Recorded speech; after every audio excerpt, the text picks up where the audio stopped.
Hello. Hello. हाँ किए वर्षा कहूल? आज्ञा सार नमस्कार। हाँ मु मुख्यमंत्री कहूली मोहन माझी जान। आज्ञा। अच्छा हाँ ये मुझे खबर पाइली तम और जो बापांकर जो अवस्था है एवं से भारी दुखित। बोधे आज पहुँचीज सब तो कथबार्ता होता जिला प्रशासन सहित एवं सेठी तांकर तुमर बापांकर मोर शरीर बोधे आसूची रास्तार अच्छी जहाँ मुझे खबर पाई आज पहुँचीज राति। हेलो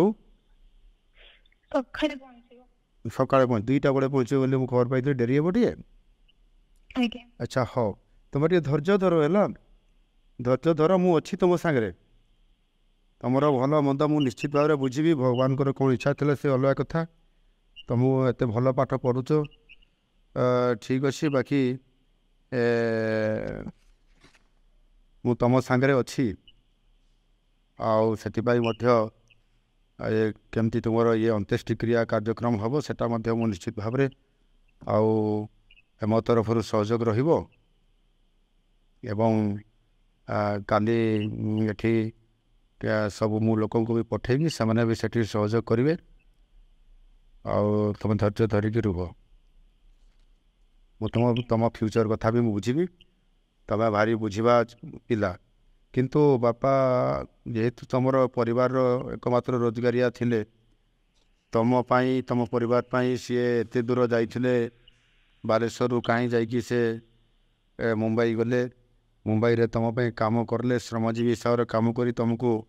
बहुत भल पाठ पढ़ाऊे भगवान कौन इच्छा था से तो अलग कथा किंतु निश्चित भाव में मु तुम सांगे अच्छी यहाँ तुम फिल कर सब बड़े बुझल। हाँ मु निश्चित भाव में तुम केमती पाठ पढ़ कंटिन्यूटी कर समाज रे जड़े प्रतिष्ठित व्यक्ति बा महिला हिसाब रे बा झील हिसाब से छिड़ा हे मु निश्चित भाव में मोर तुम प्रति शुभेच्छा अच्छी मु तुमको ठाकुर निकट में महाप्रभु जगन्नाथ निकट में प्रार्थना करी तुम उत्तरोत्तर कामना हो बापांकर एथिरे बहुत बड़ तुम परिवार अवदान थिला बापांकर आत्मार सद्गति कामना भी करुछि एवं तुमर मंगल कामना भी करुछि परिवार निश्चित उन्नति हेब एवं मुझे तुमको सहयोग करी ठीक अच्छे। आउ माँ अच्छा कि पाखे टिके दियो माँ को कहब मु कथा हो।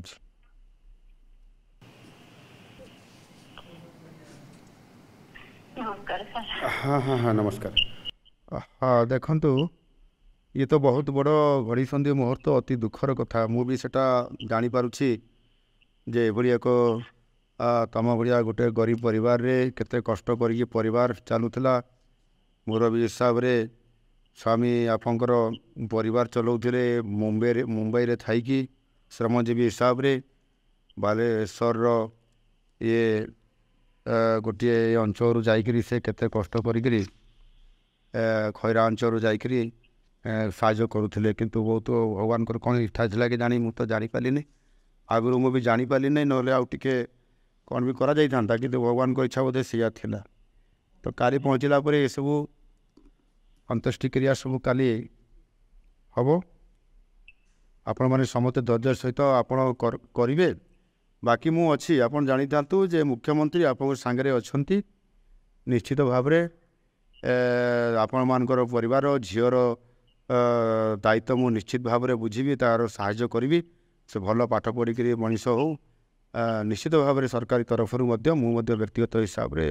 निश्चित भाव में पूरा मु सहयोग करी तार उत्तरोत्तर कामना करुँच आपण भी आप परिवार भी मु चिंता करुँची आगामी दिन में निश्चित भाव में प्रतिफलित हो और मुझे सहयोग करी आमर से एठी भी आमर अच्छा जो आपंकर अंचल जो भाई मैंने अच्छा तांको भी मुझे आपण मान पाखु एवं विभिन्न सहयोग करने पठेबी ठीक अच्छे मैं हाँ धैर्य धरतु टे धैर्य धरतु मुझे अच्छी निश्चित भाव में सहयोग करी ठीक अच्छे ठीक अच्छे मुझे जिलापाल को प्रशासन को कही से मैंने भी जाओ से कम करी ସେଠୁ ଆସିବାର ବ୍ୟବସ୍ଥା ସବୁ କହିଲା ପରେ କାମ ହେଉଛି ତାପରେ ବି ମୁଁ ଖବର ରଖୁଛି ଠିକ୍ ଅଛି ହଉ ମୁଁ ରହିଲି ହଉ ହଉ